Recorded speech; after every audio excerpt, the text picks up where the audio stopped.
What if stopping to help a stranger trapped in a deadly blizzard could shatter the walls around your heart and change everything you thought you knew about life? In a remote mountain town where winter bites deep and hope feels as distant as spring, a widowed father carrying the weight of loss and responsibility encounters a mysterious woman stranded in nature's fury. He doesn't know she's hiding a secret that could transform not just his world, but an entire forgotten community struggling to survive. Neither of them could imagine how one act of compassion on the coldest night of the year would ignite a chain of events leading to healing, hope, and a love that blooms even in the harshest storms.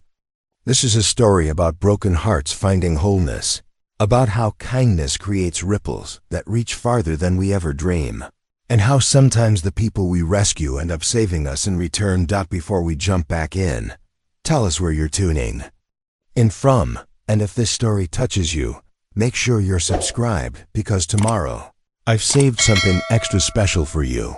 The wind cut through Thornfield Valley like a blade, carrying with it the promise of the season's first major blizzard. Lysander Shaw pulled his collar higher as he walked the short distance from Thornfield General Store to his truck, the weight of another difficult day pressing heavily on his shoulders.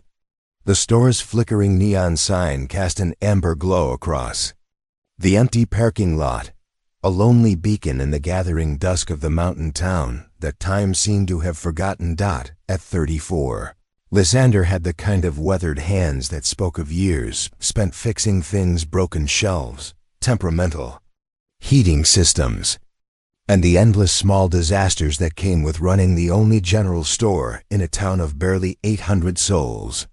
His dark hair, prematurely touched with silver at the temples, caught the wind as he fumbled with his keys. The lines around his green eyes had deepened over the past 3 years, etched there not by laughter, but by the quiet strain of holding everything together with determination and little else. Behind him, the warm light from the store's windows revealed rows of half-empty shelves and clearance signs that had become permanent fixtures. Thornfield General had been in his family for 2 generations, but these days it felt more like a burden than a legacy. The larger chain stores 2 towns over had slowly drained away most of his customers, leaving behind only the elderly residents too stubborn to drive the winding mountain roads and the handful of families too poor to shop anywhere else. Lysander slid into the driver's seat of his aging pickup truck, the engine reluctantly turning over on the 3rd try. Through the windshield, he could see the lights of home, a modest 2-story house perched on the hillside, where his 10-year-old daughter, Emma, waited for him. The thought of her always managed to soften the hard edges of his day, even when everything else felt like it was crumbling around him. Emma was the brightest spot in his increasingly gray world, a spirited girl with her mother's laugh and her own fierce independence. She had Sarah's warm brown eyes and the same way of tilting her head when she was thinking hard about something. Sometimes Lysander caught glimpses of his late wife and their daughter's expressions, and the resemblance was both a comfort and a knife to his heart. Sarah had been gone for 3 years now, a sudden illness that had swept through their lives like a wildfire, leaving nothing but ash and memory in its wake. In those first months after her death, Lysander had barely functioned, moving through each day like a man underwater. It was Emma who had pulled him back to the surface, her need for stability and love forcing him to rebuild himself one day at a time. The house felt too quiet when he walked through the front door, though he could hear Emma's voice drifting from the kitchen where she sat at the scarred wooden table, reading aloud from her homework assignment. She looked up when he entered, her face brightening with the pure joy that only someone her age could manage after a long day. "Dad, Mrs. Henderson says there's going to be a huge storm tonight," she announced, gesturing toward the window where snow had already begun to fall in fat, lazy flakes. "She said it might be the biggest one in years." Lysander hung his coat on the hook by the door, forcing a smile despite the exhaustion that seemed to live in his bones these days. "Did she now? Well, Mrs. Henderson knows her weather." He ruffled Emma's hair as he passed, breathing in the faint scent of the strawberry shampoo she insisted on using. "What do you say we make some hot chocolate and watch the snow fall?" Emma's eyes lit up, but then her expression grew more serious. "Dad, are you okay? You look sad again." The question hit him harder than it should have. Emma had developed an uncanny ability to read his moods, a skill that both impressed and worried him. She was too young to carry the weight of his grief, yet somehow she seemed determined to share it anyway. "Just tired, sweetheart," he said, which was true enough. He was tired of struggling to keep the store afloat, tired of lying awake at night, wondering how he'd pay next month's bills, tired of feeling like he was failing at everything that mattered. But mostly, he was tired of the loneliness that had settled into his chest like a permanent winter, freezing out any possibility of warmth or joy. As they prepared hot chocolate together, Emma chattering about her day at school and her plans for the weekend, Lysander found himself looking out at the storm gathering beyond the windows. The wind was picking up, driving the snow in horizontal sheets across the valley. Weather like this had a way of isolating Thornfield even further from the outside world, cutting them off from the main highway and leaving the residents to rely on each other until the plows could get through. Tonight, as he tucked Emma into bed and listened to her prayers, she still prayed for her mother every night, asking God to keep her safe in heaven. Lysander felt the familiar weight of responsibility settling over him like a heavy blanket. He was all Emma had left, and some days that felt like more pressure than one man could bear. The storm outside was building into something fierce and unforgiving, the kind of blizzard that could trap travelers and turn a simple drive into a life-threatening ordeal. As Lysander stood at his bedroom window, watching the snow pile against the glass, he had no way of knowing that this particular storm would bring more than just cold and isolation to Thornfield Valley. Tomorrow would mark the beginning of something he never could have imagined, a chance encounter that would crack open the frozen walls he'd built around his heart and remind him that sometimes the most unexpected storms bring exactly what we need, even when we don't know we need it. But for now, he was simply a man standing alone in the darkness, watching the snow fall and trying to summon the strength for another day of holding everything together. One breath at a time, the blizzard arrived with the fury of a living thing, transforming Thornfield Valley into a whiteout nightmare by the time Lysander's phone rang at 2 in the morning.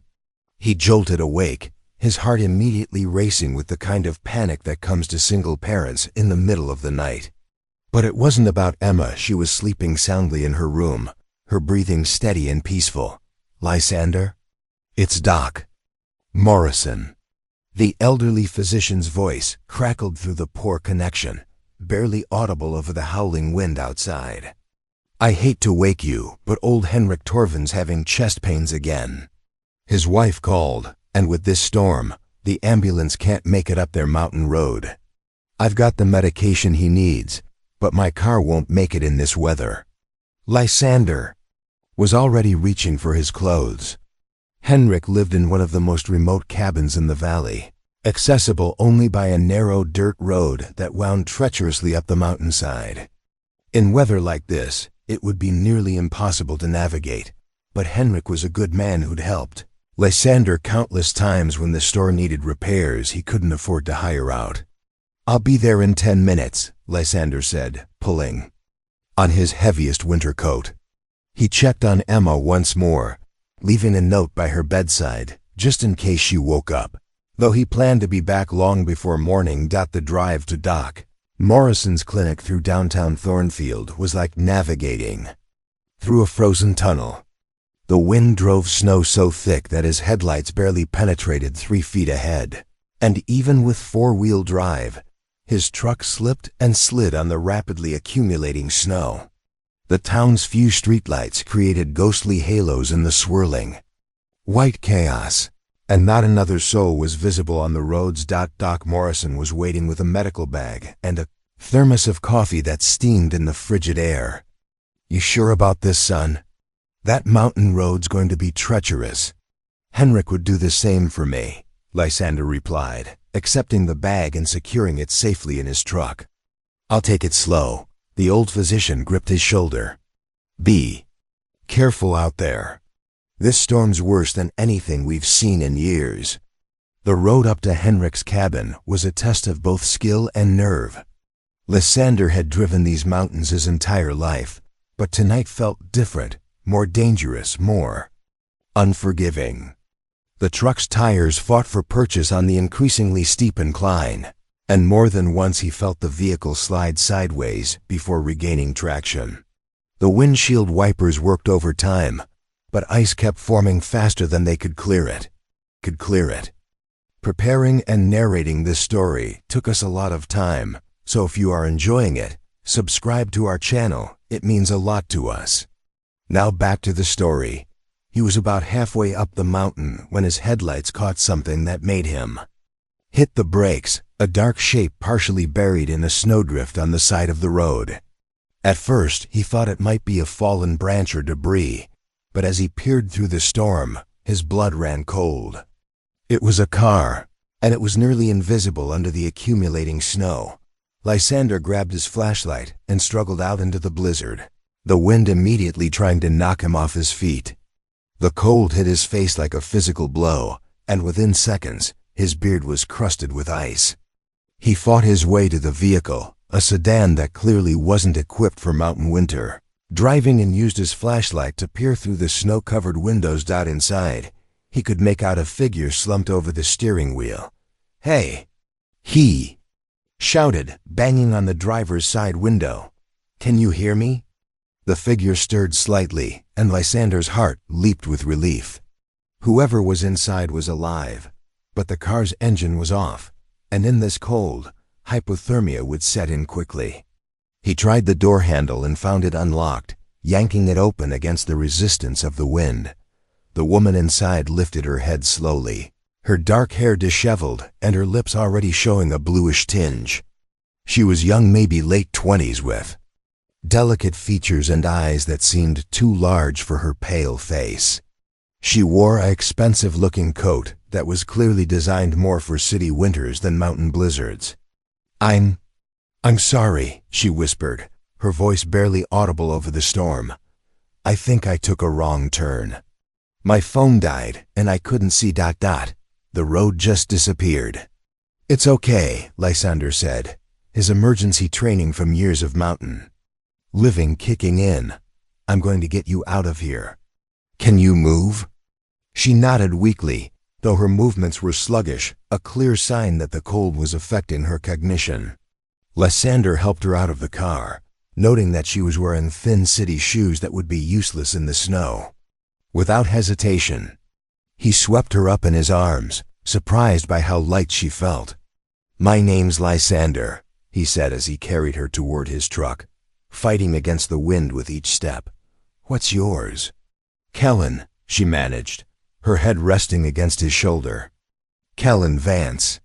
The name meant nothing to him, but there was something about her voice, educated, refined, completely out of place in these mountains, that suggested she was a long way from home. Questions could wait, though. Right now, the priority was getting them both to safety. He managed to get her into the passenger seat of his truck and cranked up the heat. Wrapping her in the emergency blanket he kept behind the seat. Her shivering was violent now, but that was actually a good sign. It meant her body was still fighting the cold. "I need to make one stop," he explained, handing her the thermos of coffee Doc Morrison had given him. "There's a sick man up the mountain who needs medication. Then I'll get you somewhere warm." Kellen nodded, her fingers wrapped around the thermos like it was a lifeline. "Thank you," she said, and there was something in her voice, a depth of gratitude that suggested she understood exactly how close she'd come to dying on that mountain road. As Lysander carefully maneuvered his truck back onto the treacherous road, he found himself stealing glances at the mysterious woman beside him. She was clearly not from around here. Everything about her, from her clothes to her speech, spoke of a different world entirely. But the storm had brought her to him, and for now, that was all that mattered. Henrik's medication was delivered successfully, the old man's chest pain subsiding once Doc Morrison's treatment took effect. But as they made their way back down the mountain through the still raging blizzard, Lysander couldn't shake the feeling that this night was going to change everything. Though he had no idea how right he was, by the time they reached Lysander's house, the blizzard had transformed Thornfield Valley into an alien landscape. Snowdrifts were already climbing halfway up his front porch, and the wind howled with such ferocity that it seemed to shake the very foundation of the old house. Lysander parked as close to the front door as possible, but they still had to fight their way through knee-deep snow to reach the shelter of the covered porch. Kellen stumbled twice, her city shoes providing no traction whatsoever, and each time Lysander steadied her with a gentle but firm grip on her arm. She was still shivering despite the truck's heat, and he could see that exhaustion was setting in now that the immediate danger had passed. Her face was pale except for 2 spots of red on her cheeks, and her breathing was still slightly labored. "I should take you to the clinic," Lysander said as he fumbled with his keys, but Kellen shook her head quickly. "Please no," she said, her voice stronger now but still carrying an edge of something he couldn't quite identify. "I just need to warm up. I don't want to be any more trouble than I already am." There was something in her tone, not quite fear, but a reluctance that went beyond simple embarrassment at needing help. Lysander filed the observation away but didn't press. In his experience, people had their reasons for avoiding official attention, and it wasn't his place to judge. Inside, the house felt almost unnaturally warm after the brutal cold outside. Lysander immediately guided Kellen to the living room, where the embers of the evening's fire still glowed in the stone fireplace. He quickly built up the flames while she stood uncertainly in the center of the room, her arms wrapped around herself. "Sit," he said, gesturing to the worn but comfortable armchair closest to the fire. "I'll get you some dry clothes and something hot to drink." Kellen lowered herself into the chair with visible relief, though Lysander noticed how she perched on the edge, as if ready to flee at any moment. Her eyes swept the room, taking in the mismatched furniture, the family photos on the mantel, the pile of Emma's books scattered on the coffee table. Everything was clean but clearly well used, the kind of home where people actually lived rather than simply existed. "You have a beautiful home," she said when he returned with a pair of Sarah's old sweatpants and one of his flannel shirts. The clothes would be too big for her, but they'd be warm and dry. "It's not much," Lysander replied, setting the clothes on the arm of her chair. "But it's ours. The bathroom's just down the hall if you want to change. I'll put some soup on." When Kellen emerged from the bathroom 20 minutes later, she looked younger somehow, more vulnerable in the oversized clothes. Her dark hair was damp from washing, and without her makeup, Lysander could see the exhaustion etched in the fine lines around her eyes. But there was also something else, a natural beauty that didn't need enhancement, and an intelligence in her gaze that suggested depths he hadn't expected. They were sitting in the kitchen, sharing bowls of heated-up vegetable soup, when Emma appeared in the doorway in her pajamas, rubbing sleepy eyes. "Dad?" she said, then stopped short when she noticed Kellen. "Oh, hello." "Hey, sweetheart," Lysander said gently. "I'm sorry if we woke you. This is Kellen. She got caught in the storm, so she's going to stay here tonight." Emma studied their unexpected guest with the unself-conscious curiosity of youth. "Are you okay? You look really tired." Kellen smiled, and Lysander was surprised by how genuine it seemed. "I am tired. Your dad saved my life tonight. My car got stuck in the snow, and I probably would have frozen if he hadn't found me." "Dad's good at helping people," Emma said matter-of-factly, climbing onto the chair next to Lysander. "He helped Mrs. Chun fix her roof last month, and he always carries groceries for old Mr. Wilde when his arthritis is bad." "Emma," Lysander said, a hint of embarrassment in his voice. "What? It's true." Emma turned back to Kellen. "Where are you from?" "You talk different." Kellen hesitated for just a moment. "Chicago. I was traveling through Chicago.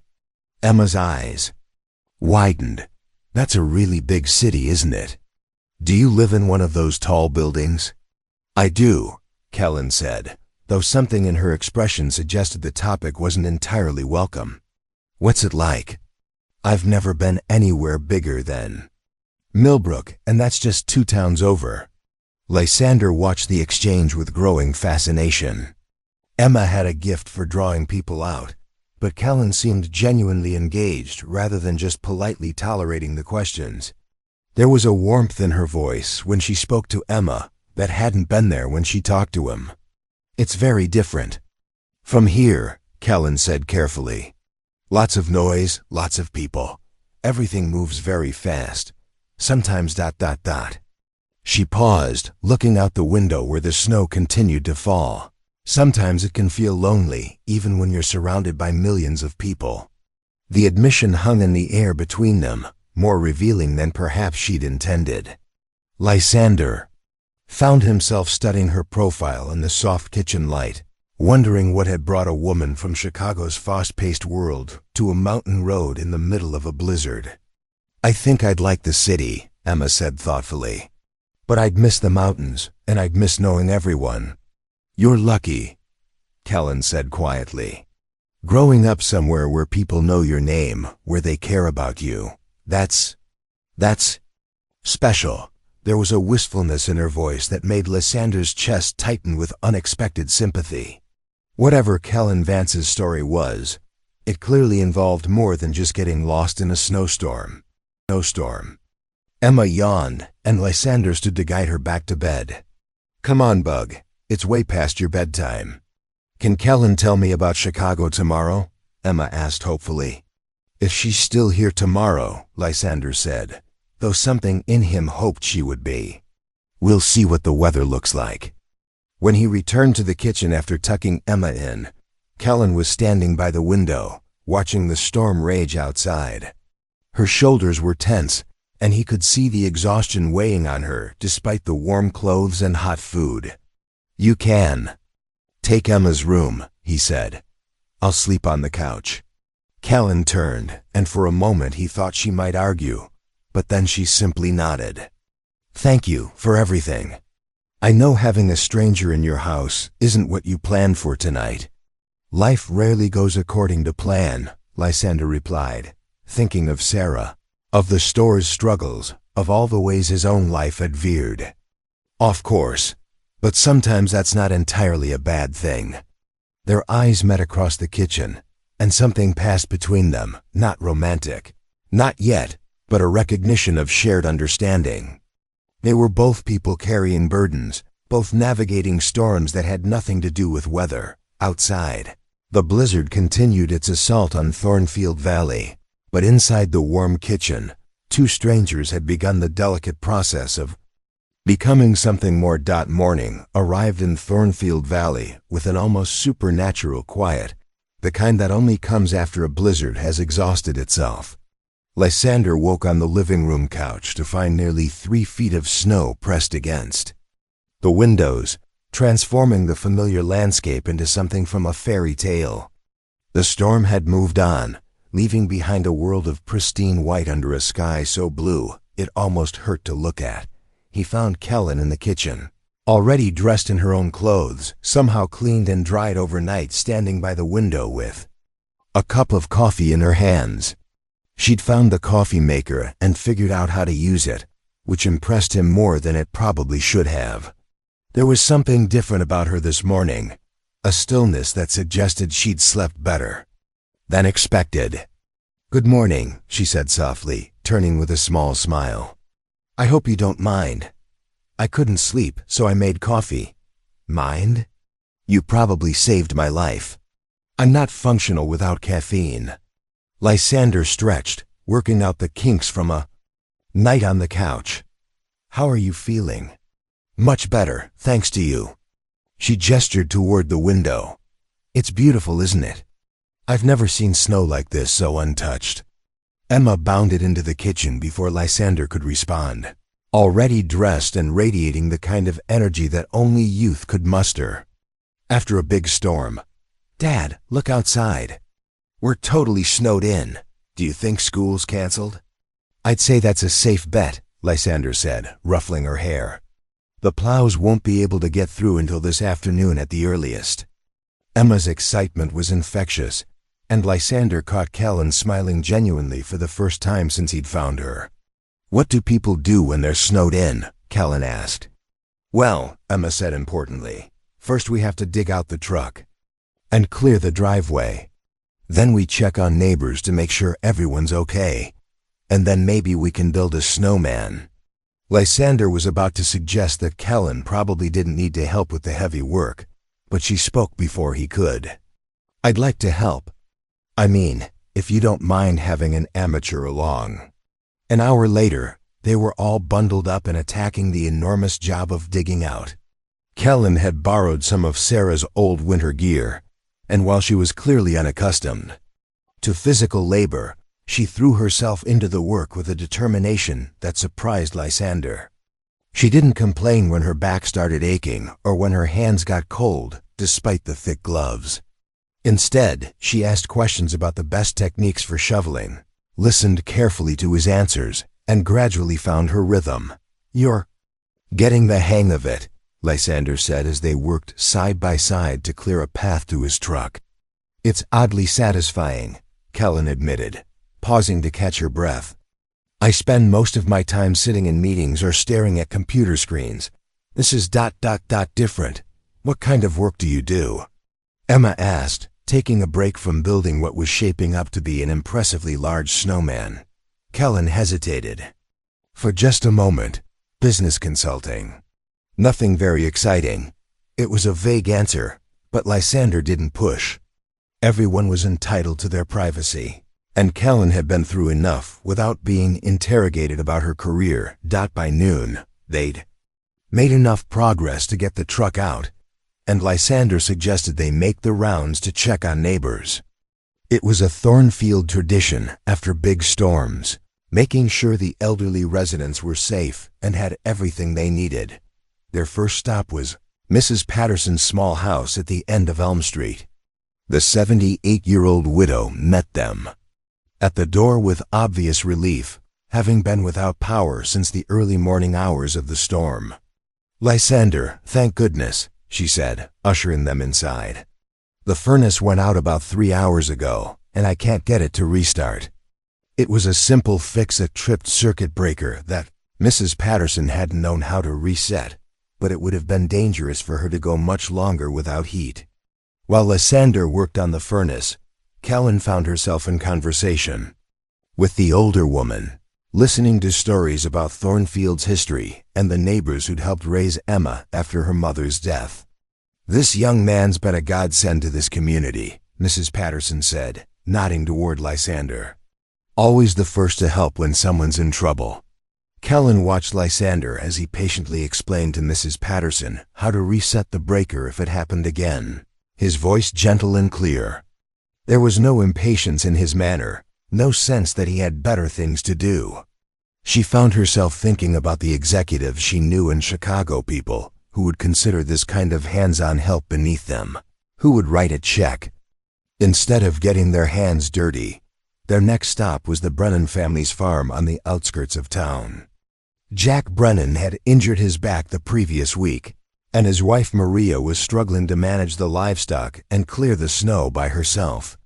Lysander immediately pitched in to help with the barn chores, while Kellen surprised everyone, including herself, by offering to help Maria with the morning milking. "I've never done this before," Kellen admitted as Maria showed her how to approach the gentle Holstein cow. "Nothing to it," Maria said with a laugh. "Bessie here's been doing this longer than you've been alive. Just be confident and gentle." To everyone's amazement, Kellen took to it naturally. There was something almost meditative about the rhythm of milking, the warmth of the barn, the soft sounds of the animals.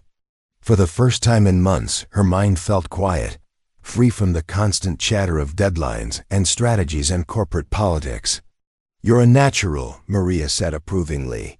"Most city folk are afraid to even touch the cows."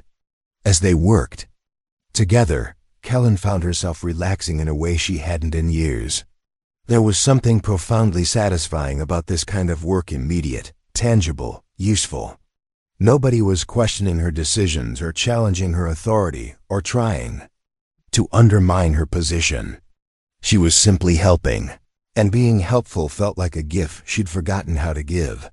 On the drive back to the house, Emma chattering excitedly about their adventures, Lysander glanced over at Kellen. Her cheeks were flushed from the cold air and physical activity, and there was a light in her eyes that hadn't been there the night before. "You did good today," he said simply. Kellen turned to meet his gaze, and something warm spread through her chest. It felt good. I can't remember the last time I felt useful, like what I was doing actually mattered. "Everything matters," Emma piped up from the back seat. "Mom used to say that even little things can change everything." The comment hung in the air between them, heavy with meaning. Lysander felt a familiar pang at the mention of Sarah, but for the first time, it was accompanied by something else, a sense that maybe Emma was right, that maybe small acts of kindness really could change everything. As they pulled into his driveway, Kellen realized that something fundamental had shifted during the day. She wasn't just a stranded traveler anymore, grateful for shelter. She was beginning to feel like part of something, a community, a family, a life that made sense in ways her Chicago existence never had. And for the first time in longer than she could remember, she wasn't thinking about leaving. The third morning of Kellen's stay dawned clear and crisp, with the kind of brilliant sunshine that made the snow-covered valley look like something from a postcard. The roads had finally been plowed, and cell service had returned to the area, though Kellen seemed oddly reluctant to check her phone when the signal bars reappeared. Lysander noticed her hesitation as they sat around the breakfast table.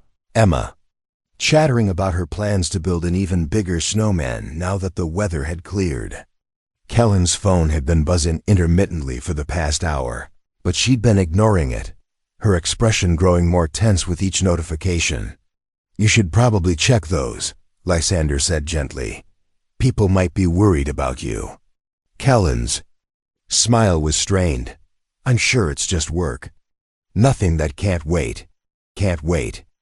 But even as she said it, the phone rang again, the sharp sound cutting through the peaceful morning atmosphere. This time, the caller didn't give up after a few rings. The phone continued its insistent buzzing until Kellen finally sighed and picked it up.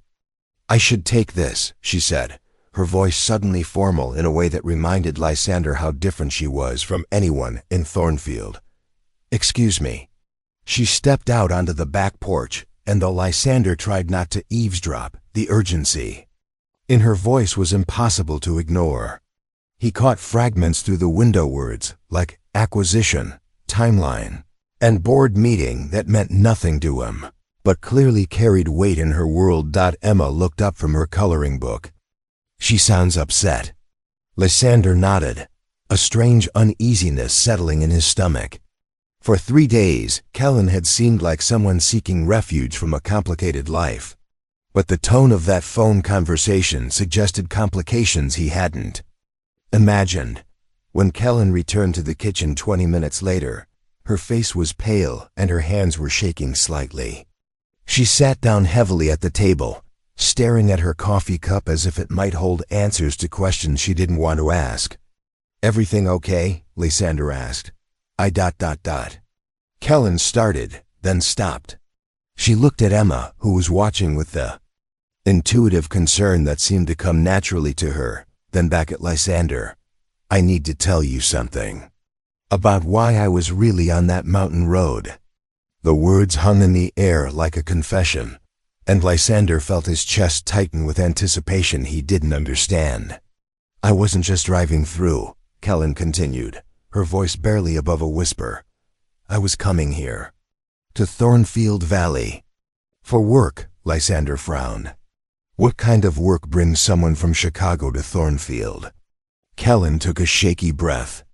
"I work for Meridian Development Corporation. We specialize in rural revitalization projects." The name meant nothing to Lysander, But something in Callan's tone made it sound ominous. What does that mean, exactly? We identify small towns that are struggling economically, Callan said, each word seeming to cost her. Places where property values are low, where businesses are failing, where people are leaving. Then we buy up the land and develop it into something more profitable, usually resort communities or commercial centers. The words hit Lysander like a physical blow. You buy up towns? We revitalize them, Callan said quickly, but her voice lacked conviction. We bring in jobs, tourism, economic growth, by forcing out the people who've lived there for generations.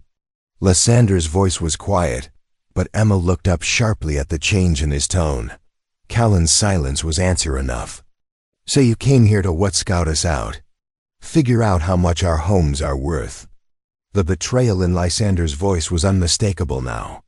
3 days of helping with chores and milking cows, and all the while you were calculating how to destroy our community.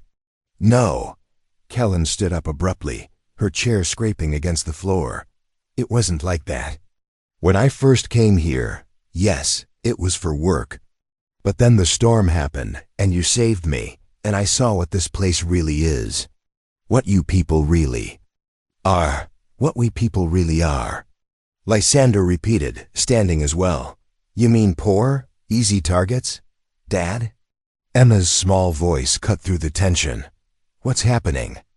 Lysander looked at his daughter, seeing the confusion and worry in her eyes, and felt his anger crystallize into something harder and colder. This was exactly why he didn't trust Isley, why he'd built walls around his heart. Because people like... Callan Vance looked at places like Thornfield and saw opportunity, not home. I think maybe it's time for you to leave, he said quietly. Lysander, please, let me explain. Explain what? That you've been lying to us since the moment you got here. That while we were treating you like family, you were figuring out how to price our land. Callan's eyes filled with tears. I haven't lied about anything that matters. Everything I told you about feeling lonely, about finding something here I never knew I was missing, that was all true. But you didn't tell us why you were really here. Because I knew you'd react exactly like this. Callan's voice cracked. I knew you'd assume the worst without giving me a chance to explain. The worst? Lysander's laugh was bitter. Lady, I don't think there is anything worse than what you just told me. You work for a company that destroys places like this for profit. I worked for that company. Callan corrected, her voice growing stronger. Past tense, that phone call? That was my assistant telling me that if I don't return to Chicago immediately, the board is going to fire me for abandoning a major project. And you know what? I don't care. Lysander stared at her, thrown off balance by the declaration. I don't care because somewhere between milking Maria's cow and listening to Mrs. Patterson's stories and watching Emma build snowmen, I remembered what it feels like to be part of something real, Callan continued. I remembered what it feels like to matter to people, not because of what I can do for them or how much money I can make them, but just because I showed up. Emma had been watching this exchange with growing distress, and now she spoke up in a small voice. Are you leaving, Callan? The question hung in the air between them, and for a moment, Callan's composure cracked completely. I don't want to, she whispered. But you are, Lysander said, and it wasn't a question. Because that's what people like you do. You come into places like this, you shake everything up, and then you leave. People like me? Callan's voice was sharp now. What kind of person do you think I am? I think you're someone who's very good at telling people what they want to hear, Lysander replied. I think you're someone who's used to getting what you want, and right now what you want is to feel better about yourself and your company by playing house with the simple mountain folk. The accusation hit its mark. Callan flinched as if he'd slapped her, and for a moment she just stood there, absorbing the pain of his words. You're right, she said finally. I am good at telling people what they want to hear. It's how I've survived in a world that would have eaten me alive otherwise. But everything I've told you and Emma has been the truth. The only lie I told was the lie of omission, not telling you why I came here in the first place." She looked at Emma, who was watching with tears in her eyes, then back at Lysander. "I came here to do a job that would have destroyed everything you love about this place. But I can't do that job now. I won't do it, even if it costs me everything else." The kitchen fell silent, except for the ticking of the old clock on the wall. Outside, the sun continued to shine on the pristine snow, oblivious to the human drama playing out in the warm kitchen. Finally, Lysander spoke, his voice carefully controlled. "I think you should pack your things." Kellen nodded, her face pale but composed. "I understand." As she walked toward the stairs, Emma called after her, "Kellen?"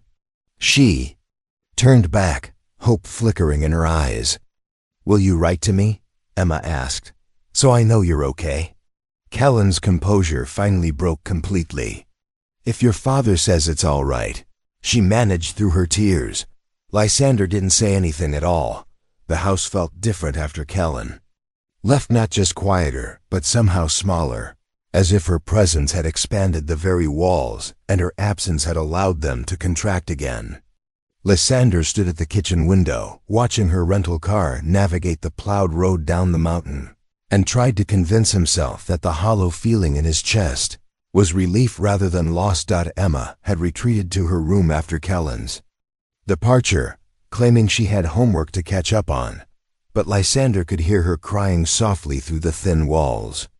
The sound was a knife to his heart, reminding him that his decisions didn't just affect him. They affected the daughter who had clearly grown attached to their unexpected guest. By evening, when Emma finally emerged red-eyed and silent for dinner, the tension in the house was unbearable. They ate their meal in uncomfortable quiet, the absence of Kellen's voice and laugh making their usual conversations feel forced and hollow.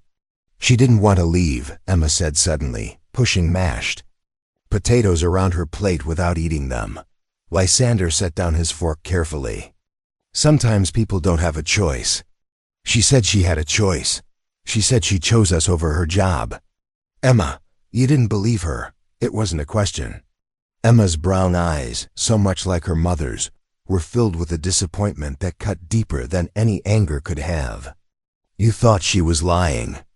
Lysander struggled to find words that would make sense to a 10-year-old.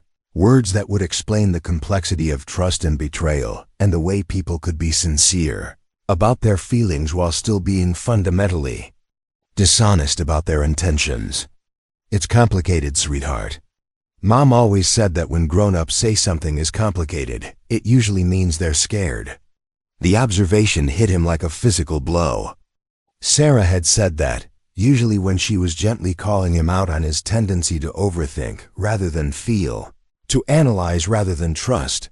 That night, after Emma had gone to bed with a stiff goodnight that spoke volumes about her disappointment, in him, Lysander found himself unable to sleep.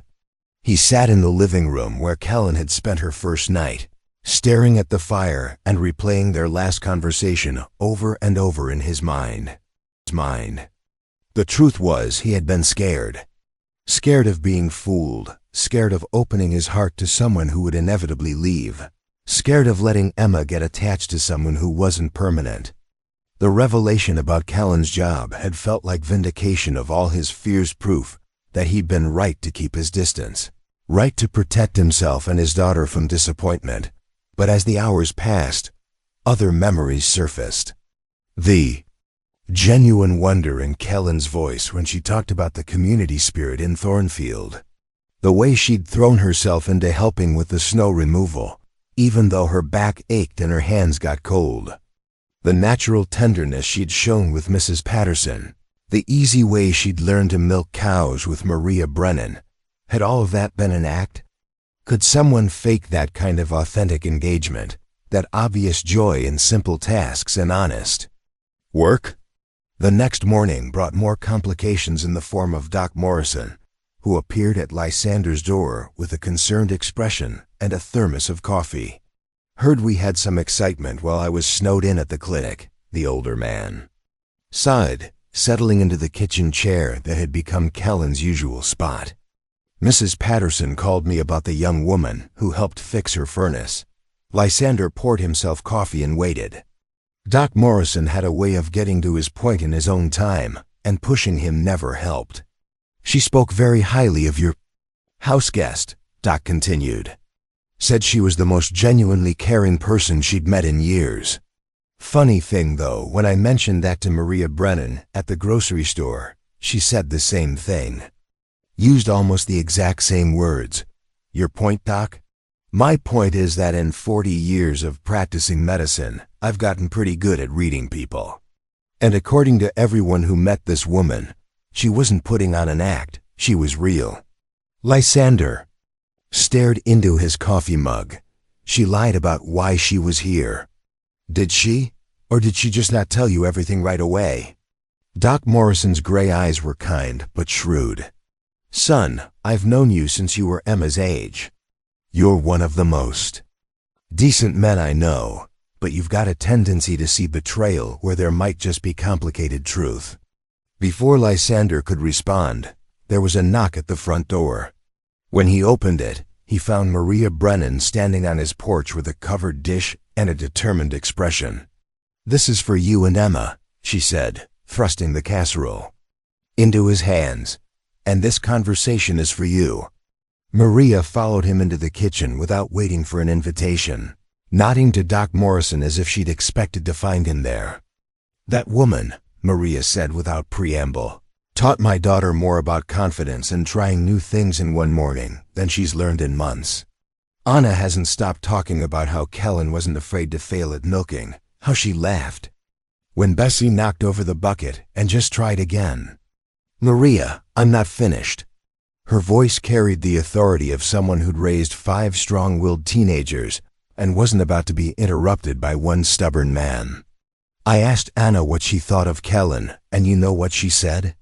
She said Kellen looked sad but tried to hide it, like she was used to hiding how she really felt. The words hit Lysander with unexpected force. He thought about Kellen's carefully controlled expressions, the way she sometimes seemed to catch herself before saying something too revealing, the loneliness she'd admitted to on that first night. Furthermore, Maria continued, I called my sister in Denver. She works for a consulting firm, knows about these development companies. According to her, the kind of person they send to scout rural areas is usually some junior executive looking to make a name for themselves. They don't send senior partners on preliminary assessments. Doc Morrison leaned forward with interest. Meaning if this Kellen woman was important enough to have a board of directors threatening to fire her, she wasn't just some scout. She was someone with real power in that company. Someone who could have made decisions about what happened to Thornfield. The implication hung in the air like smoke. If Kellen had been a senior executive at Meridian Development, her decision to walk away from the project would have carried real weight. It wouldn't have been just an employee quitting. It would have been someone with authority choosing to protect Thornfield rather than profit from it. You're saying I was wrong about her, Lysander said quietly. I'm saying maybe you were wrong about her motivations, Maria replied gently. And maybe, just maybe, you let your fear make the decision instead of your heart. After his visitors left, Lysander found himself standing in Emma's doorway, watching her color at her desk. She looked up when she noticed him, her expression carefully neutral. Dad, are you okay? The question turned everything upside down. His 10-year-old daughter was asking if he was okay, when he should have been comforting her disappointment.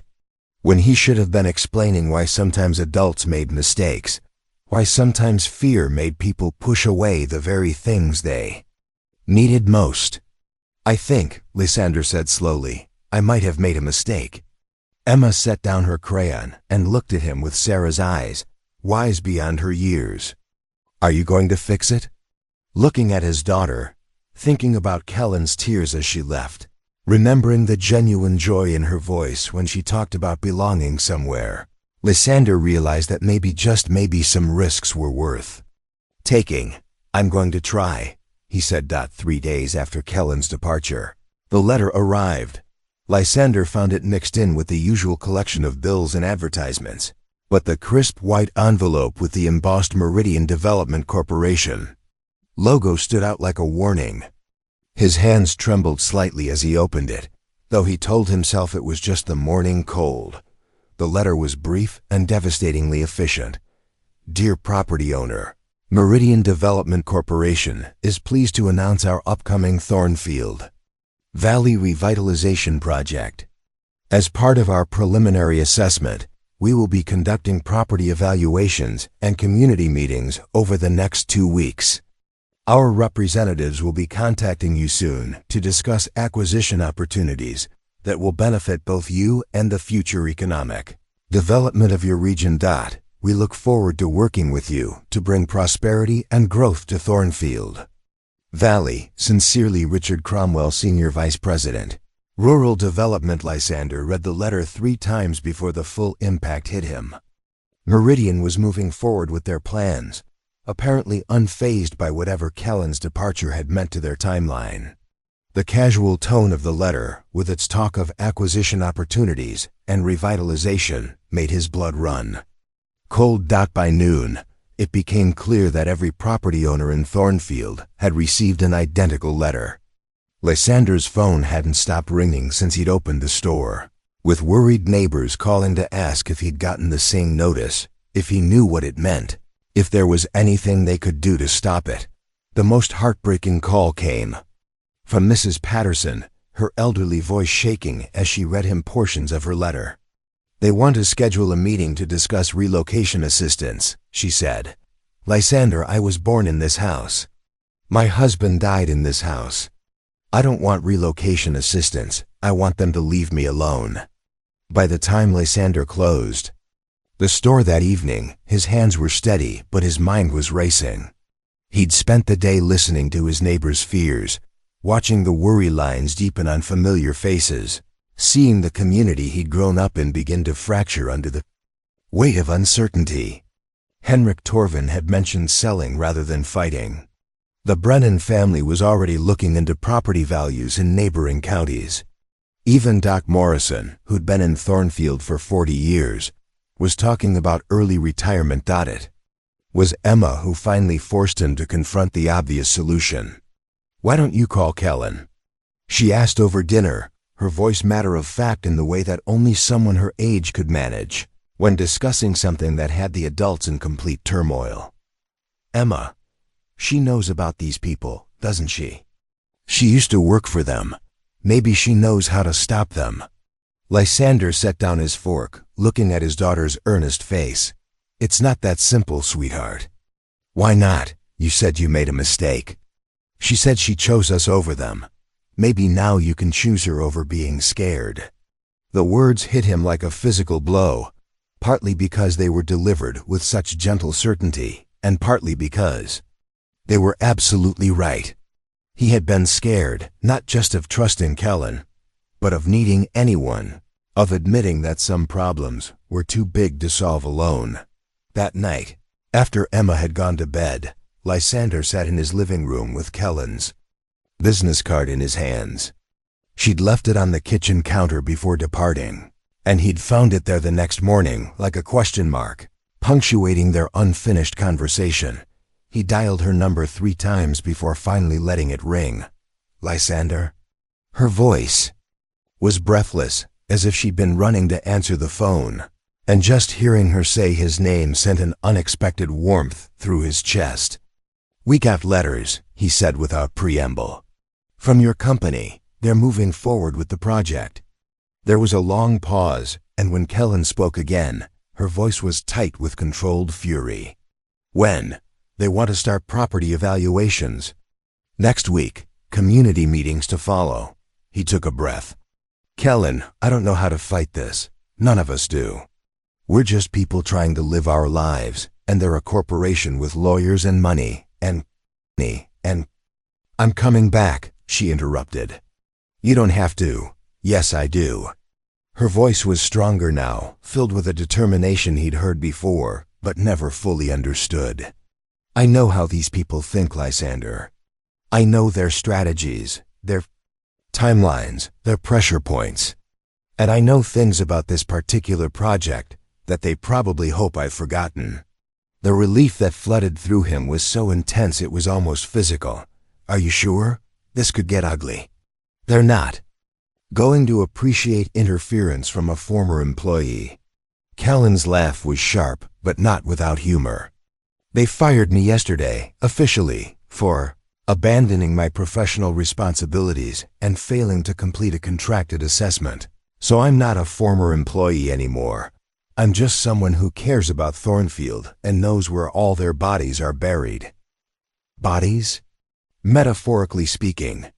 Environmental impact shortcuts, community displacement protocols they'd rather keep quiet, financial projections that don't quite add up the way they claim. When you've been on the inside of these operations, you learn where the weak spots are. 2 hours later, Lysander found himself standing in his driveway as Kellen's headlights cut through the darkness. She'd driven straight through from Chicago, arriving just before midnight with a laptop bag, a suitcase, and a file box that she handled like it contained explosive materials. Emma appeared at the front door in her pajamas, having apparently been listening for the car despite being supposedly asleep. "Kellen," she called, running down the porch steps without regard for the cold or her bare feet. Kellen dropped her bags and caught Emma in a fierce hug, and Lysander saw tears streaming down both their faces in the porch light. "I'm back," Kellen whispered into Emma's hair. "I'm back and I'm not leaving again." When Emma finally released her and ran back inside to get warm, Kellen and Lysander stood facing each other in the cold night air. There were 1,000 things that needed to be said, apologies and explanations and admissions of fear and hope, but right now none of that mattered. "Thank you," Lysander said simply, "for coming back, for being willing to fight for us." Kellen stepped closer, and in the soft light from the house, he could see the exhaustion and determination warring in her expression. "I'm not just fighting for Thornfield," she said quietly. "I'm fighting for us. For this." She gestured between them, encompassing the house, Emma's laughter from inside, the life that had somehow begun to form around them. "If you'll let me." Lysander reached out and took her cold hands in his warm ones. "We'll fight them together," he said, and for the first time since Sarah's death, the word "together" didn't frighten him. Inside the house, Emma was already setting up the couch with blankets, humming contentedly as she prepared Kellen's bed. Tomorrow would bring battles and strategies and legal complexities, none of them fully understood. But tonight, for the first time in days, Thornfield Valley felt like home again. The emergency town meeting was called for 7 o'clock on Saturday evening at the Thornfield Community Center, a modest building that hadn't seen this many people in its walls since the Christmas pageant 3 years ago. Lysander arrived early with Kellen and Emma, wanting to set up the presentation materials Kellen had spent the past 2 days preparing. The file box she'd brought from Chicago had yielded a treasure trove of information about Meridian Development's practices, their financial vulnerabilities, and most importantly, their legal obligations under environmental and community impact. Laws. As residents filed in, stamping snow from their boots and unwinding scarves, Lysander watched their faces carefully. There was fear, certainly, but also curiosity as they noticed Kellen setting up a laptop and projector with the efficiency of someone who'd given countless corporate presentations. Word had spread quickly through this small town that the mysterious woman who'd helped during the blizzard was back, and that she had inside information about the company threatening their homes. Doc Morrison was among the first to arrive, followed closely by Maria and Jack Brennan with their teenage daughter, Anna, in tow. Mrs. Patterson came in supported by her neighbor, determination etched in every line of her elderly face. Henrik Torvin, despite his recent health scare, had insisted on attending, claiming that at 78 years old, he wasn't about to let some corporation scare him out of the home he'd built with his own hands. By 7 o'clock, nearly every adult in Thornfield was present, along with several teenagers who'd convinced their parents that their futures were at stake too.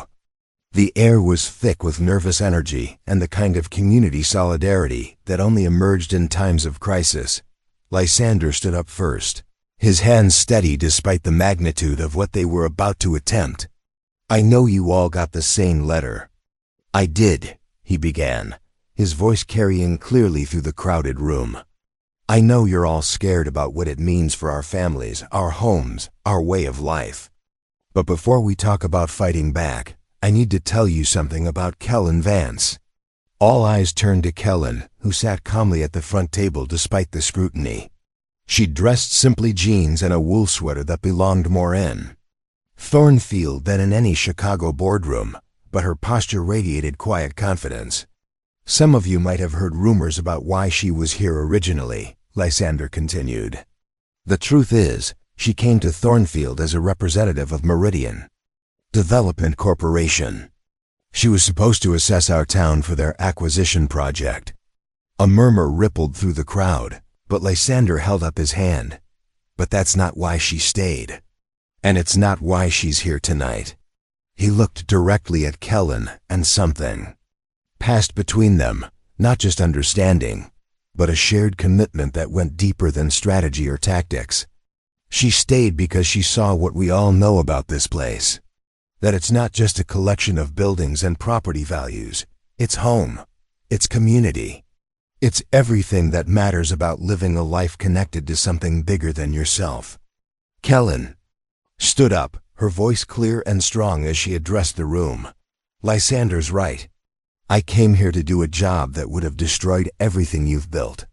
But what I found instead was something I'd been searching for my entire life without even knowing it.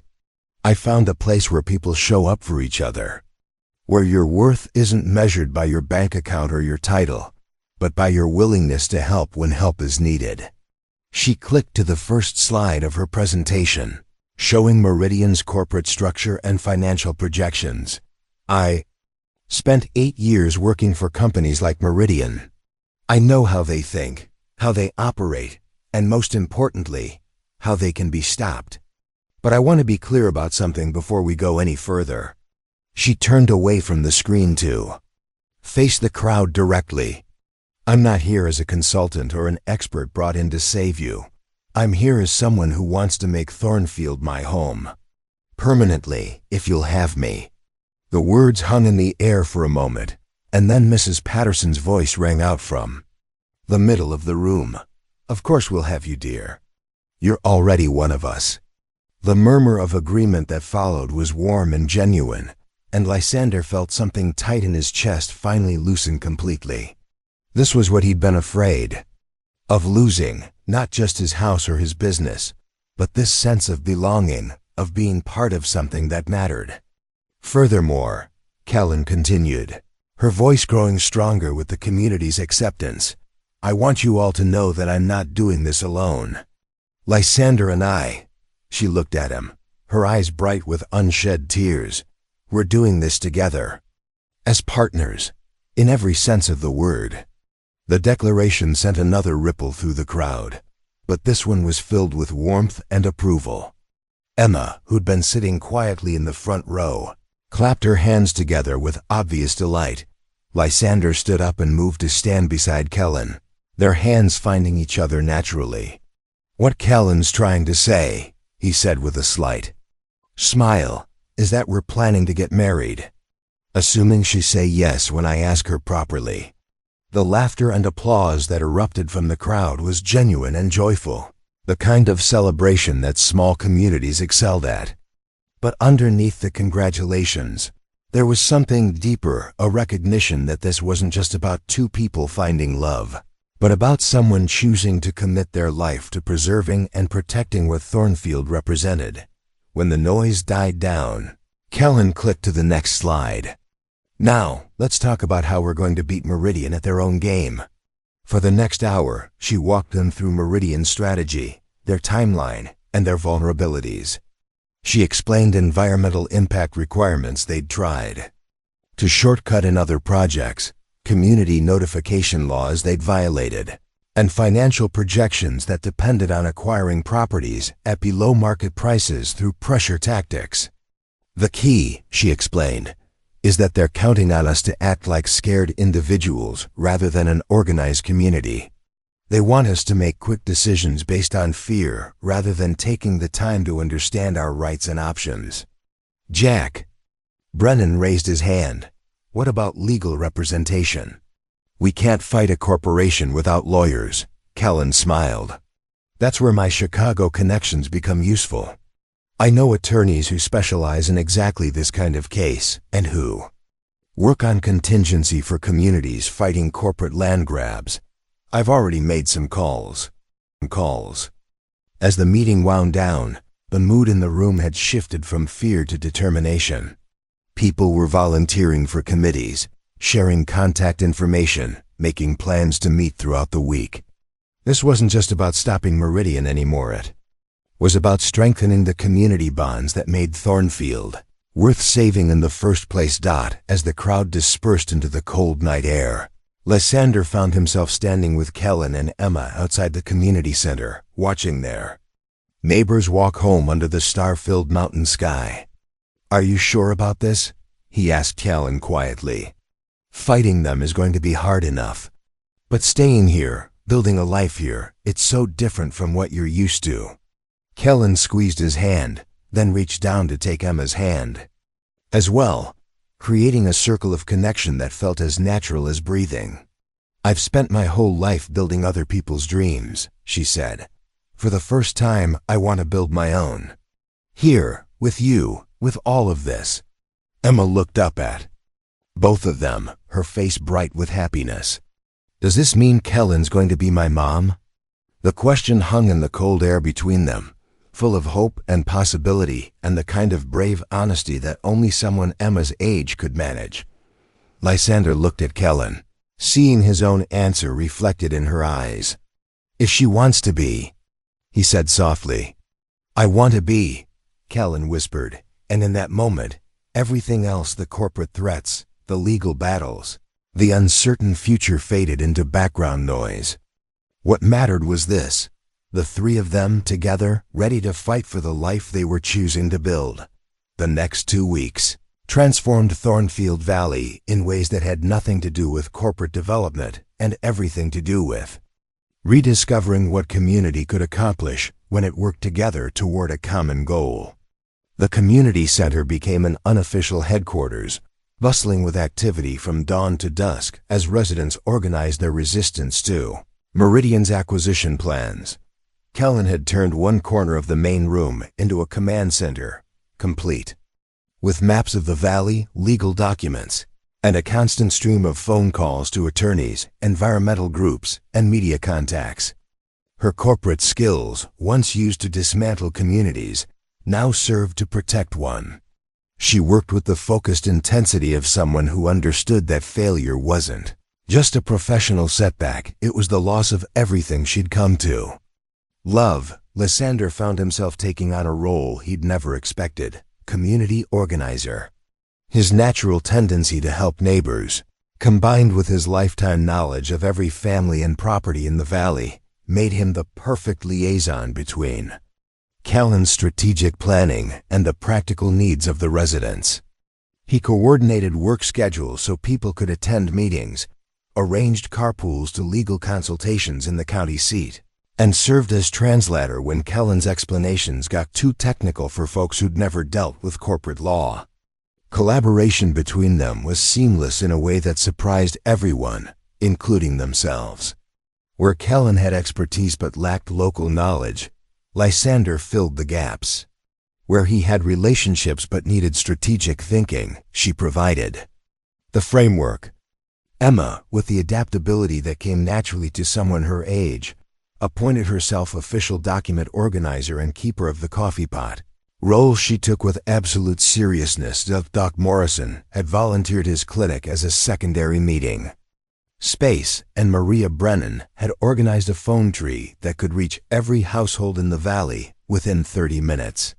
Even Henrik Torvin, despite his recent health issues, insisted on using his connections with the County Historical Society to research Thornfield's eligibility for historical preservation status. The first major breakthrough came on a Tuesday morning when Kellen's attorney contacts delivered news that sent ripples of hope through the community. Margaret Clearwater, an environmental lawyer with a track record of successful cases against development corporations, agreed to represent Thornfield pro bono after reviewing the documents Kellen had provided. Meridian has a pattern, Margaret explained during her first visit to Thornfield, addressing a packed room at the community center. They target rural communities that they assume won't have the resources or knowledge to fight back effectively. But they've made several procedural errors with your case, including inadequate environmental impact assessments and failure to properly notify all affected parties. The room buzzed with excitement, but Margaret held up a cautioning hand. This doesn't mean we've won. It means we have grounds to fight. But it's going to require sustained effort from all of you. Documentation, testimony, community solidarity. This isn't a battle that gets won in a courtroom. It gets won by proving that Thornfield is a thriving community worth preserving. That afternoon, Kellen and Lysander stood in the general store, which had become an unofficial information hub. Maps and legal documents covered the counter where customers usually paid for groceries, and the bulletin board was thick with meeting schedules and volunteer sign-up sheets. You know, Lysander said, studying a timeline Kellen had drawn up for their legal strategy. 6 months ago, if someone had told me I'd be running a political campaign out of my store, I'd have thought they were crazy. Kellen looked up from the environmental impact report she was reviewing, a smile playing at the corners of her mouth. 6 months ago, if someone had told me I'd be living in a mountain town and fighting my former employer, I'd have had them committed. Emma appeared from behind the counter where she'd been sorting donated office supplies with the methodical precision of someone who'd inherited her father's attention to detail. I think it's good, she announced. Before, you were both just taking care of your own stuff. Now you're taking care of everyone's stuff. The observation was so simple and so accurate that both adults stopped what they were doing to really look at her. Emma was right somewhere in the process of fighting for Thornfield. They'd all become bigger versions of themselves. The community garden project was Maria Brennan's idea, born from a practical need that grew into something much more significant. If we're arguing that Thornfield is a thriving community, she'd said during one evening meeting, we need to show growth, not just resistance. We need to demonstrate that we're building something worth preserving. The plot of land behind the community center had sat unused for years, but within days of Maria's proposal, it was bustling with activity. Families brought tools, seeds, and expertise. The teenagers organized work crews. Mrs. Patterson, despite her age, insisted on contributing her grandmother's heirloom tomato seeds. Even the youngest residents got involved, painting markers for the various plots and helping to plan pathways between the growing areas. Kellen threw herself into the garden project with the same intensity she brought to the legal battle. Despite her complete lack of gardening experience, she appointed herself official soil tester and irrigation planner, approaching agriculture with the same analytical mindset she'd once applied to corporate acquisitions. You're treating those seedlings like they're merger documents, Lysander teased one Saturday morning as he watched her carefully measuring spacing between rows. They're more important than merger documents, Kellen replied seriously. These represent the future.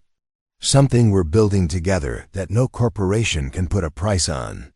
The truth of her words became evident as spring progressed. The garden wasn't just about vegetables, it was about proving to themselves and to any outside observers that Thornfield was a community investing in its own future. Children learned about sustainable agriculture alongside their grandparents. Neighbors who'd rarely spoken beyond casual greetings found themselves working side by side, sharing stories and building relationships that went deeper than proximity. More importantly, the garden gave everyone something hopeful to focus on while the legal battle continued. its slow progress through county and state agencies. Every sprouting seed, every successful transplant, every evening spent watering and weeding became an act of faith in Thornfield's permanence. The media attention began, slowly but built momentum as word spread about the small mountain community, fighting back against corporate encroachment. A local television station ran a feature about the garden project, framing it as a symbol of rural resilience. A regional newspaper picked up the story, focusing on Kellen's transformation from corporate executive to community defender. Former development executive turns tables on her industry, read the headline of the article that would eventually be picked up by state and national outlets. The story painted a picture of David versus Goliath, with Thornfield representing everything that was worth preserving about small-town America. But for Lysander, the most meaningful moment came on a quiet evening when he found Kellen sitting in the garden, her hands dirty from planting late-season herbs, watching Emma help Mrs. Patterson tie up climbing beans. Regrets? He asked, settling beside her on the wooden bench they'd built together the previous weekend. Kellen leaned into his shoulder, her voice soft with contentment. None. This is the first time in my life I felt like I was building something that mattered, something that would last beyond quarterly reports and profit margins. As if to emphasize her point, Emma's laughter drifted across the garden rows, followed by Mrs. Patterson's delighted chuckle as they discovered the first tiny tomatoes beginning to form on the heritage plants. This is what we're really fighting for, Kellen continued. Not just the right to stay, but the right to keep growing, together. Summer arrived in Thornfield Valley like a promise kept, transforming the community garden into a vibrant testament to what collective effort could accomplish.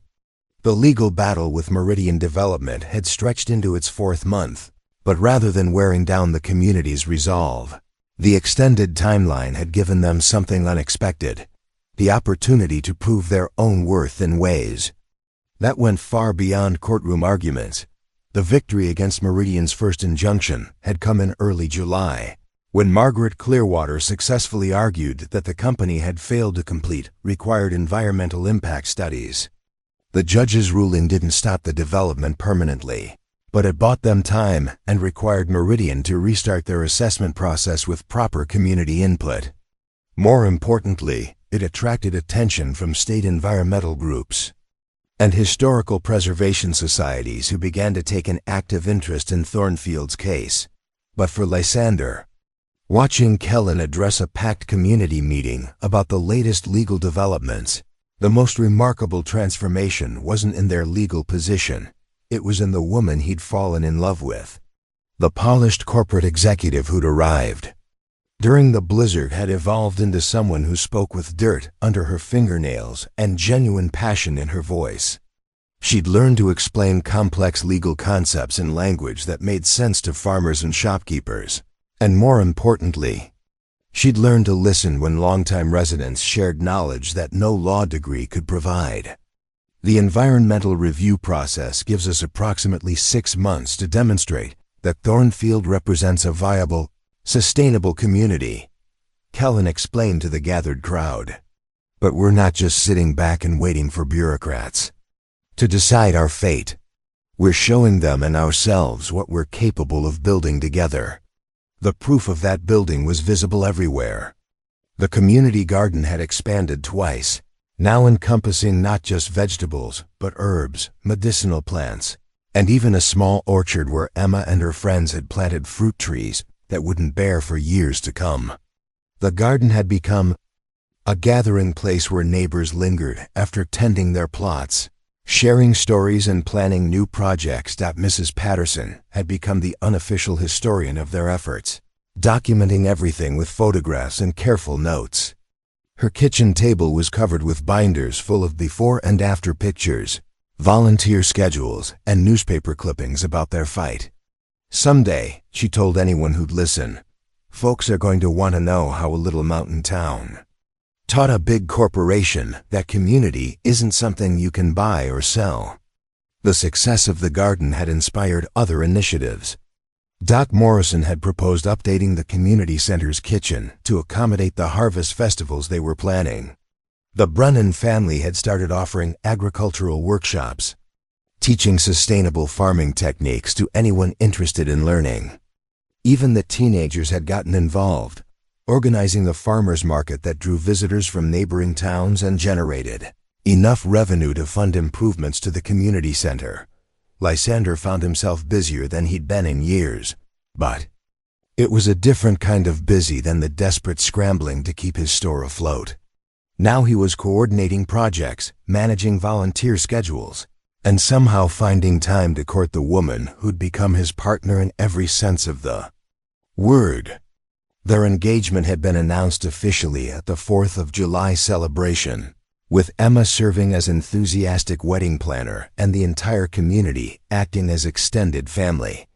The proposal itself had been perfectly imperfect, taking place on a Tuesday evening in the garden when they were both exhausted from a long day of legal meetings and community organizing. Lysander had simply looked at Kellen as she knelt between rows of tomatoes, her hair escaping from its ponytail and her face flushed from the warm evening air, and realized he couldn't wait another day to make their commitment official. "Marry me," he'd said, not romantically or formally, but with the practical certainty of someone who'd found exactly where he belonged. "Yes," she'd answered immediately, dirt-stained hands and all, and Emma had emerged from behind the beanpoles, where she'd apparently been eavesdropping, cheering and demanding to know when they could start planning the wedding. Now, 2 months later, wedding preparations had become another community project. Maria Brennan was coordinating flowers from the garden. Mrs. Patterson was hand-sewing Emma's junior bridesmaid dress. Doc Morrison had volunteered to officiate, having gotten ordained online specifically for the occasion. Even Henrik Torvin, despite his age and recent health concerns, insisted on contributing by building a wooden arch for the ceremony. The wedding planning had also provided an unexpected bridge to Kellen's past. Her parents, initially shocked by their daughter's dramatic life change, had gradually warmed to the idea of visiting Thornfield. Her mother, a retired teacher, had fallen in love with the community's emphasis on education and skill sharing. Her father, a small-town boy who'd made good in the city, recognized something in Thornfield that he'd lost along the way. "I haven't seen you this happy since you were Emma's age," Callan's mother had told her during their most recent visit, watching as her daughter taught a group of neighbors how to preserve herbs from the garden.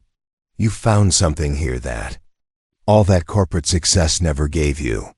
The observation was true in ways that Kellen was still discovering. Her days were longer now but felt fuller. Instead of managing other people's money, she was helping manage a community's future. Instead of analyzing market opportunities, she was creating opportunities for neighbors to learn and grow together. The skills were transferable, but the satisfaction was entirely different.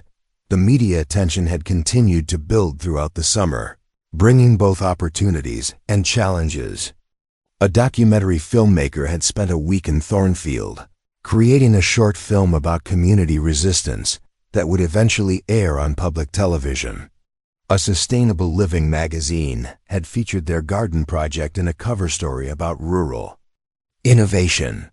Most significantly, their story had attracted the attention of grant-making foundations interested in supporting rural community development. "We've been approved for the Rural Sustainability Grant," Kellen announced at a mid-August community meeting, her voice barely containing her excitement. $50,000 for infrastructure improvements, educational programs, and economic development initiatives.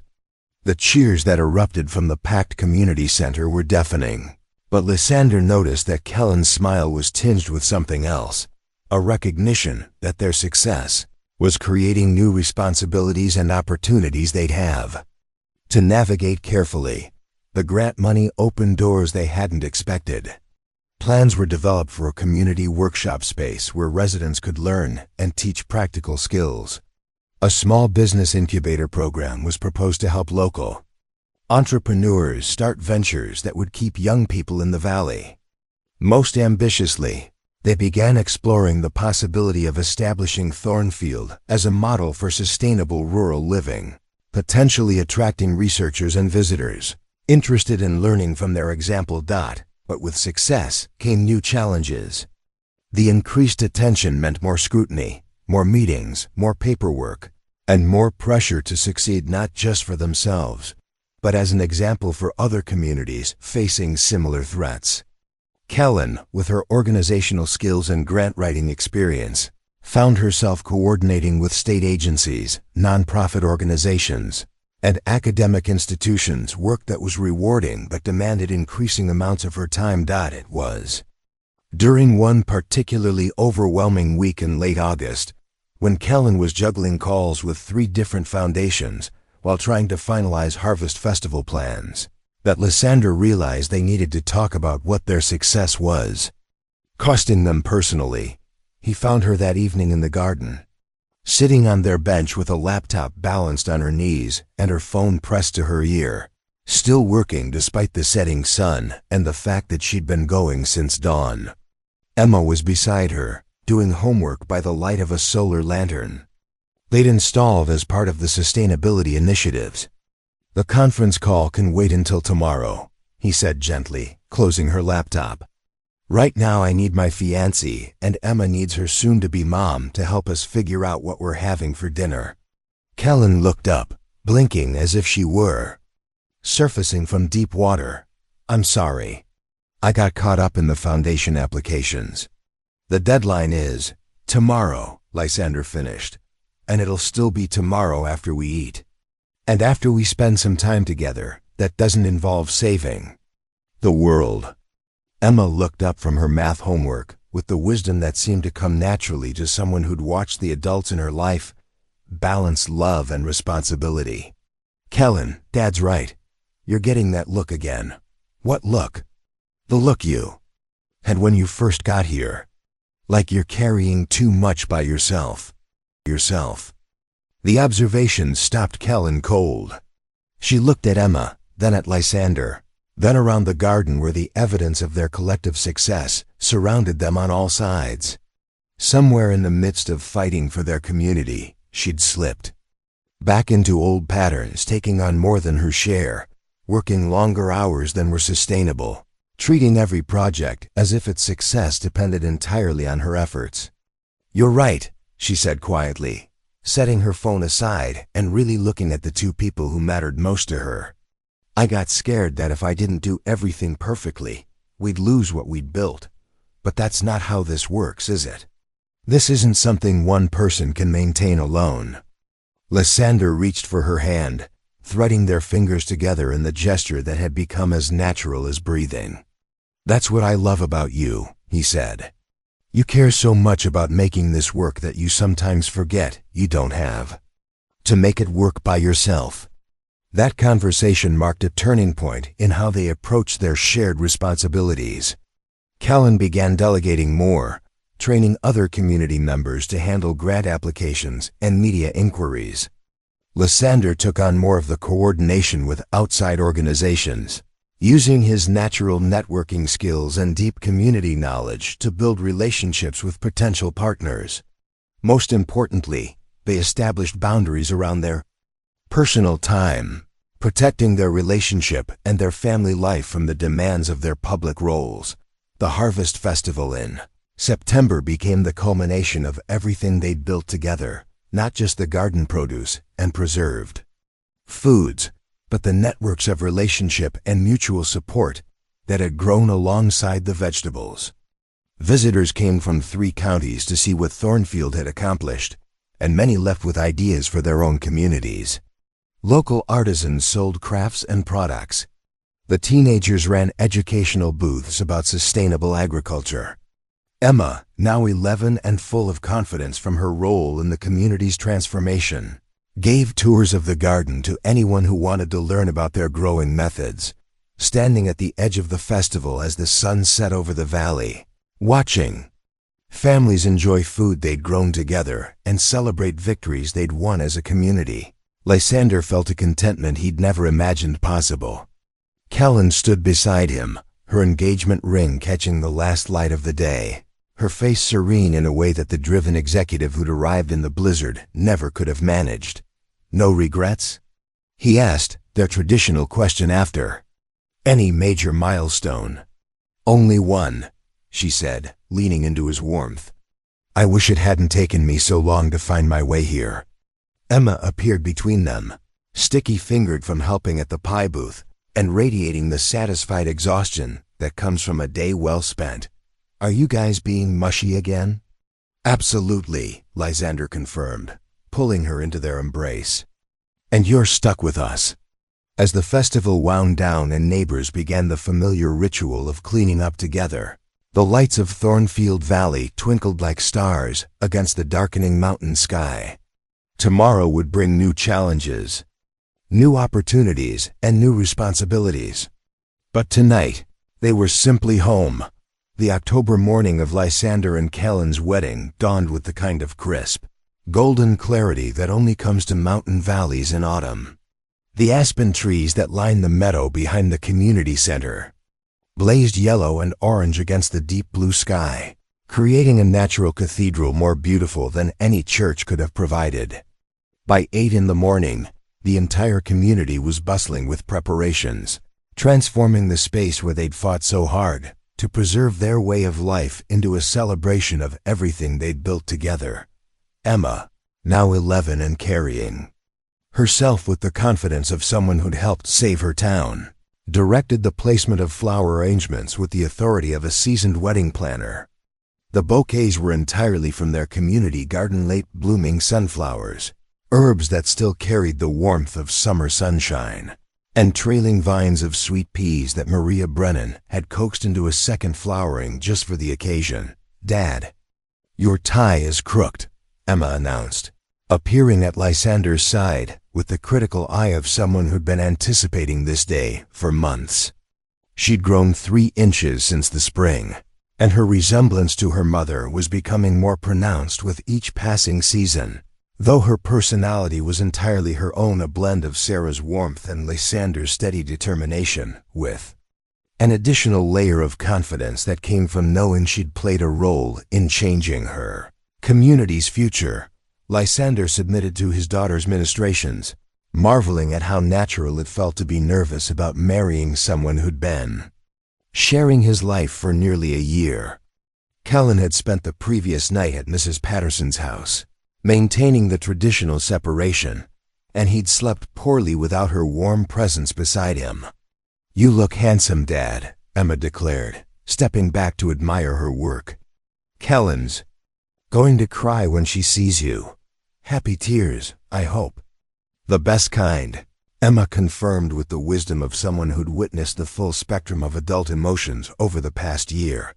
The ceremony was scheduled for 2 o'clock, but guests had been arriving since noon, not just from Thornfield, but from neighboring towns and even some of the Foundation representatives and legal team members who'd become friends during the long battle with Meridian. Kellen's parents had driven up from Chicago the previous week, her mother immediately enchanted by the community garden and her father spending long hours with Henrik Torvin, discussing the carpentry techniques that had gone into building the wedding arch. At exactly 1:45, as Doc Morrison took his position beneath the wooden arch that Henrik had carved with intertwining vines and mountain wildflowers, Lysander felt the weight of everything that had brought them to this moment. A year ago, he'd been a man simply trying to survive each day, protecting his heart from any possibility of further loss. Today, he stood ready to pledge his life to someone who'd taught him that love wasn't something to be guarded against, but something to be shared abundantly. The music began, Anna Brennan playing guitar while her mother sang, their voices blending in harmony that seemed to rise naturally from the mountain air itself.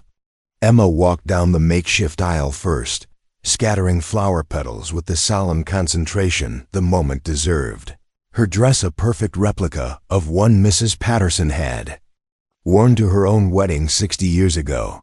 Then Kellen appeared at the top of the meadow, and Lysander's breath caught in his throat. She'd chosen a simple dress the color of autumn leaves, her dark hair crowned with a wreath of the same garden flowers that decorated the arch. But it wasn't her beauty that stopped his heart, It was the expression on her face, the pure joy and certainty that radiated from her as she walked toward the life they'd chosen to build together. She carried no formal bouquet, instead holding a small potted seedling, a young apple tree that they would plant together after the ceremony, a symbol of the future they were creating that would bear fruit for generations to come. As Kellen reached his side, Lysander realized that his hands were steady for the first time all day. This was right. This was home. This was everything he'd been afraid to hope for. Doc Morrison cleared his throat, his voice carrying clearly across the gathered crowd. We're here today not just to witness a wedding, but to celebrate something much larger, the power of love to transform not just two hearts, but an entire community. Lysander and Kellen, your journey together began with an act of kindness on a stormy night, but it has grown into something that has changed all of our lives. The vows they'd written were simple but profound, reflecting the practical love that had grown between them through shared work and common purpose. Lysander spoke of finding in Kellen not just a partner, but someone who taught him that the heart had infinite capacity to expand when it was given permission to love freely. Kellen's voice broke only once as she promised to build with him not just a marriage, but a legacy of community and connection that would outlast their individual lives. When Doc Morrison pronounced them husband and wife, the cheer that erupted from the crowd seemed to echo off the surrounding mountains, a sound of pure celebration that spoke to more than just one couple's happiness. This was a community celebrating its own survival, its own transformation, its own proof that some things, love, commitment, home, could not be bought or sold or taken away by corporate decree. The reception flowed seamlessly from ceremony to celebration, with tables set up throughout the garden and food prepared by dozens of hands. Mrs. Patterson's famous apple pies sat alongside Maria Brennan's harvest casseroles and dishes contributed by every family in the valley.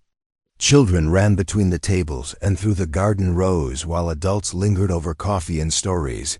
The boundaries between formal celebration and ordinary community gathering dissolving in the most natural way possible. It was during the dancing, as the sun began to set behind the mountains and solar lights twinkled throughout the garden, that Margaret Clearwater appeared at Lysander's side with news that would make their wedding day even more perfect. I have an early wedding present for you, she said, her professional composure cracked by a wide grin. Meridian Development Corporation has officially withdrawn their acquisition proposal for Thornfield Valley. Permanently. The news spread through the reception like wildfire, transforming the celebration into something even more joyous. Meridian, faced with mounting legal challenges, negative publicity, and the clear evidence that Thornfield was a thriving rather than dying community, had finally admitted defeat. More than that, the case had set a legal precedent that would make it much harder for similar corporations to target rural communities without proper environmental review and community input. It's over? Kellen asked, her wedding dress swirling as she turned from her conversation with Anna Brennan about the teenager's college plans. It's over, Margaret confirmed. And more than that, your case has inspired legislation at the state level to strengthen community protection laws. What you've accomplished here is going to help communities across the region. As the news sank in, Lysander felt the last knot of tension he'd been carrying finally release. They'd won. Not just the legal battle, but something much more important. They'd proven that community, when it worked together with purpose and determination, was stronger than any corporate interest. The celebration continued well into the evening. But as the night air grew cooler and the older residents began to drift home, Lysander and Kellen found themselves standing together in the garden where so much of their relationship had grown. Emma was asleep on a blanket nearby, exhausted from the day's excitement, but unwilling to go inside and miss any part of the celebration. So, Kellen said, her voice soft in the darkness, we're officially a family now. We've been a family for months, Lysander replied, pulling her closer. Today just made it legal. They stood in comfortable silence, watching the last of their wedding guests enjoy the fruits of the garden they'd all created together. In the distance, lights twinkled from houses where their neighbors were settling in for the night, secure in the knowledge that their homes were safe, their community was strong, and their future was theirs to shape. 1 year later, on a sunny April morning that carried the promise of another abundant growing season, Kellen stood in the expanded community garden with a group of visitors from 3 other mountain communities who'd come to learn about Thornfield's model of sustainable rural living. The delegation included mayors, community organizers, and grant coordinators, all eager to understand how a small town had not only survived a corporate takeover attempt, but emerged stronger and more connected than before. The key, Kellen explained, gesturing toward the thriving plots where residents were already planting this year's crops, wasn't just fighting against something we didn't want. It was building towards something we did want. Every seed we planted, every skill we shared, every meeting we held, it all contributed to creating a community that was too valuable, too vibrant, too connected to be dismissed as expendable. Lysander watched from the general store's front window, a smile playing at the corners of his mouth as he observed his wife in her element. The store had expanded twice in the past year, now serving not just Thornfield residents, but the increasing number of visitors who came to experience their farmers' markets, attend their workshops, and learn about sustainable community living. More importantly, it had become a gathering place where neighbors still stopped to share news, ask for help, and maintain the connections that made Thornfield more than just a collection of houses. Emma, now 12 and serving as the official junior tour guide for community visits, was leading a group of teenagers from the visiting communities through the workshop space that had been built with grant funding. She explained with practiced ease how the space served multiple functions: woodworking classes taught by Henrik Torvin, herb and medicinal plant processing led by Mrs. Patterson, small business development sessions coordinated by Maria Brennan, and after-school programs that kept local young people engaged in their community's future. The transformation of Thornfield over the past year had been remarkable not just in its scope, but in its sustainability. The initial burst of energy that had carried them through the crisis with Meridian had evolved into something deeper and more lasting, a culture of collaboration and mutual support that attracted new residents while retaining the community values that made the place special. 3 new families had moved to Thornfield in the past year, drawn by the combination of natural beauty, community spirit, and economic opportunity. A young veterinarian had opened a practice that served the entire region. A couple with expertise in renewable energy had started a consulting business that was helping other rural communities reduce their environmental impact. Most significantly, Anna Brennan had returned from her first year of college with plans to study sustainable agriculture and a commitment to bringing her knowledge back to help Thornfield continue to grow. Doc Morrison, now officially retired, but still serving as an informal advisor to the community's health and wellness initiatives, often remarked that Thornfield had accomplished something rare. It had changed dramatically while remaining fundamentally true to itself. As the afternoon tour concluded and the visiting delegation prepared to return to their own communities, Kellen found herself standing once again in the spot where she and Lysander had been married. The apple tree they'd planted together was showing its first tiny buds, a promise of future harvests that their grandchildren might someday enjoy. Emma appeared at her side, slightly out of breath from chasing some of the younger children through the garden paths. "Mom," she said.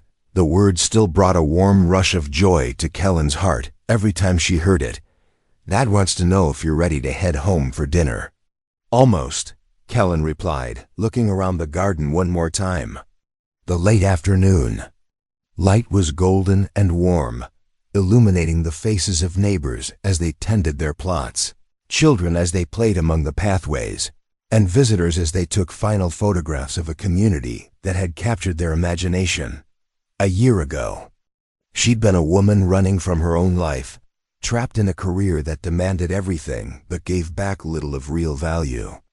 Tonight, she would go home to a man who'd taught her that love was not a luxury but a necessity, to a daughter who'd shown her that family was not just about blood, but about choice and commitment, and to a community that had demonstrated the power of working together towards something larger than individual ambition. "Ready," she said, taking Emma's hand as they walked toward the store where Lysander was locking up for the evening. As they walked, Emma chattered about the day's events, her excitement about the visiting teenagers who might start their own community garden, and her plans for expanding the junior tour guide program. Her voice carried the confidence of someone who'd grown up, knowing that her opinions mattered, that her community valued her contributions, and that her future was full of possibilities.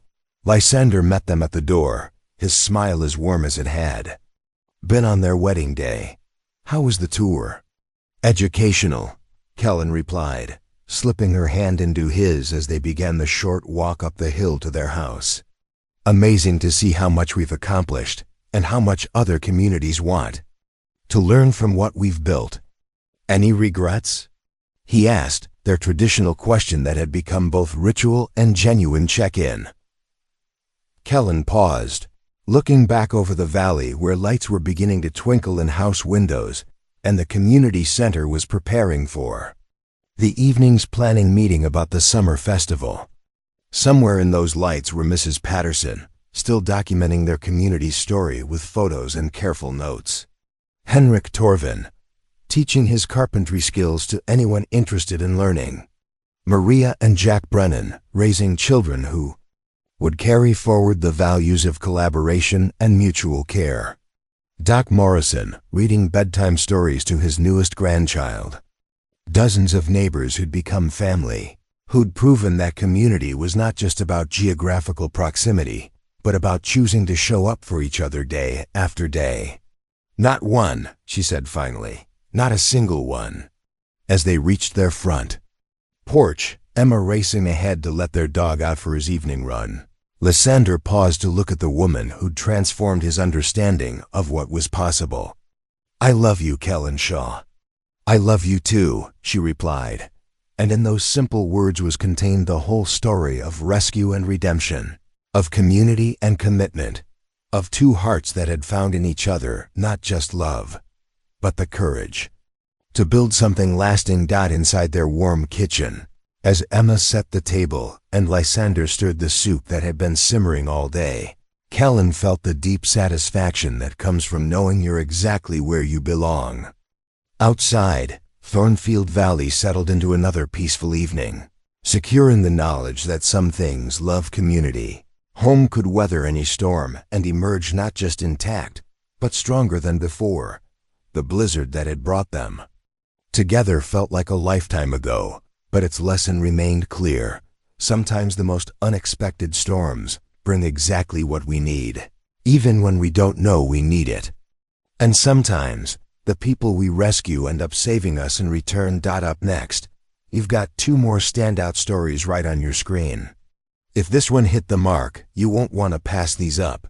Just click and check them out. And don't forget to subscribe and turn on the notification bell so you don't miss any upload from us.